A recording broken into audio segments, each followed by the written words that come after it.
Hello student, इस video के माध्यम से हम पढ़ेंगे आज क्लास 5th हिंदी का फर्स्ट चैप्टर राख की रस्सी का एक्सरसाइज क्वेश्चन और सॉल्यूशन।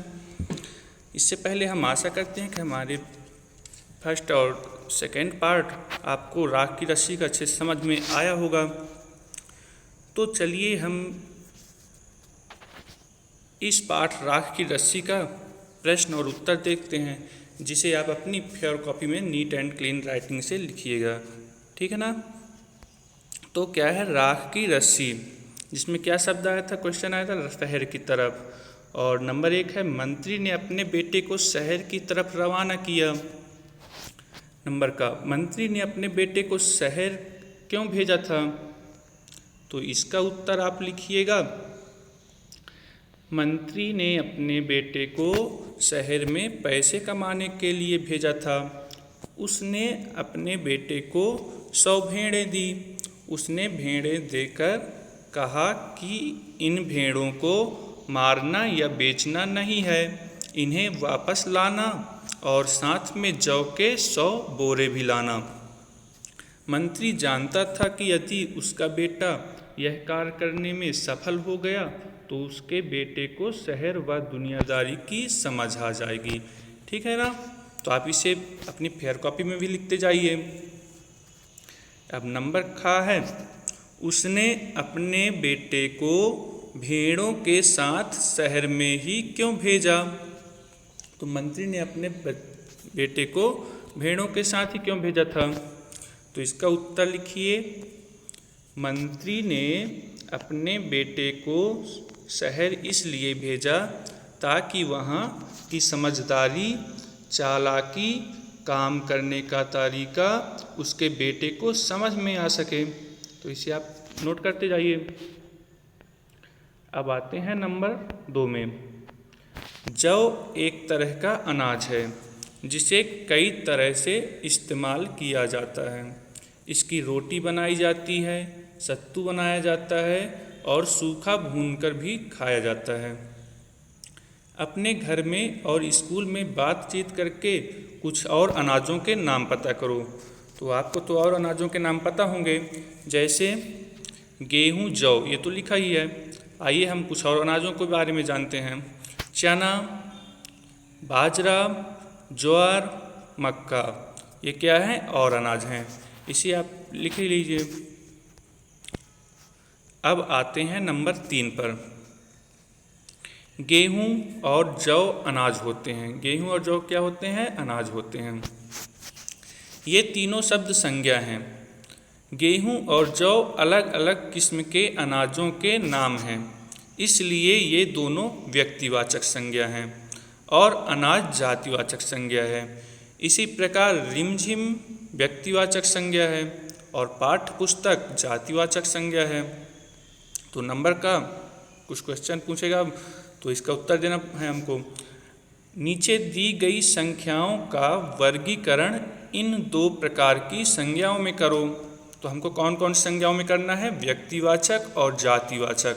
इसमें कुछ संज्ञाएं शब्द दिए हैं, उनको हमको वर्गीकरण करना है।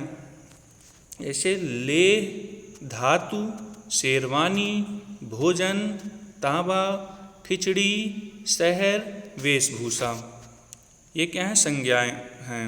तो इनको हम व्यक्तिवाचक और जातिवाचक में वर्गीकरण करते हैं। जैसे व्यक्तिवाचक संज्ञा क्या हो गया, लेह, खिचड़ी, शेरवानी, तांबा, ये क्या हो गए, व्यक्तिवाचक संज्ञा।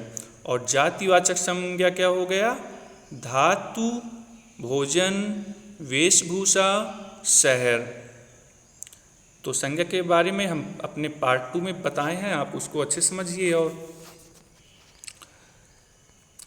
अब आते हैं तुम शेर मैं सवा शेर। शब्द है तुम शेर मैं सवा शेर। नंबर 1, मंत्री ने बेटे से कहा पिछली बार भेड़ों के बाल उतार कर बेचना मुझे जरा भी पसंद नहीं आया। क्या मंत्री को सचमुच यह बात पसंद नहीं आई थी? अपने उत्तर का कारण भी बताना है हमको।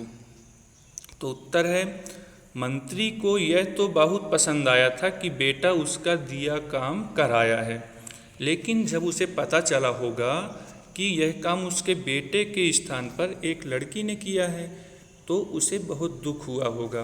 वह अपने बेटे को समझदार और चालाक बनाना चाहता था। क्यों दुख हुआ होगा? क्योंकि वह अपने बेटे को समझदार और चालाक बनाना चाहता था। लेकिन लड़की के कारण ऐसा हो नहीं पाया, क्योंकि उसकी सहायता किसने की थी? उस बच्चे की, मंत्री के बेटे की सहायता उस लड़की ने की थी, और इसी कारण मंत्री का बेटा कार्य नहीं कर पाया था, क्योंकि उसकी सहायता तो लड़की ने की थी, इसलिए उसको पसंद नहीं आया था, है ना।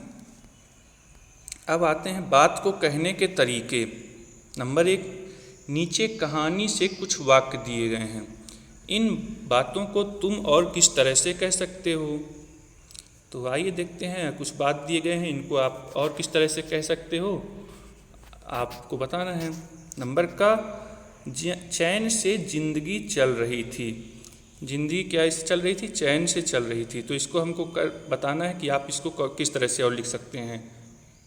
आंसर देखते हैं, जिंदगी आराम से कट रही थी। नंबर का, जिंदगी आराम से कट रही थी। ठीक है। नंबर ख में आते हैं, होशियारी उसे छूकर भी नहीं गई थी। होशियारी उसे छूकर भी नहीं गई थी, इसे आप और किस तरह से कह सकते हैं? नंबर ख आंसर पार्ट में देखिएगा, वह बिल्कुल होशियार नहीं था। इसको हम किस तरह से कह सकते हैं? वह बिल्कुल होशियार नहीं था। अब आते हैं नंबर ग में, मैं इसका हल निकाल देती हूँ। तो इसको आप किस तरह से कह सकते हैं? उत्तर, मैं इसका उपाय बता देती हूँ। ठीक है ना। अब आते हैं नंबर घ पर, उनकी अपनी चालाकी धरी रह गई। तो इसको दूसरे तरह से कह सकते हैं हम। नंबर घ, उनकी चालाकी किसी काम नहीं आई। क्या है? उनकी चालाकी किसी काम नहीं आई। तो इम्पॉर्टेंट वाले हमारे जो क्वेश्चन आंसर थे चैप्टर के अकॉर्डिंग, जिन्हें हमें समझने थे, वो हो गए हैं, जिन्हें आप अपनी फेयर कॉपी में अच्छे से लिखिएगा। और अब मिलते हैं अगले चैप्टर 2 में। तब तक के लिए धन्यवाद।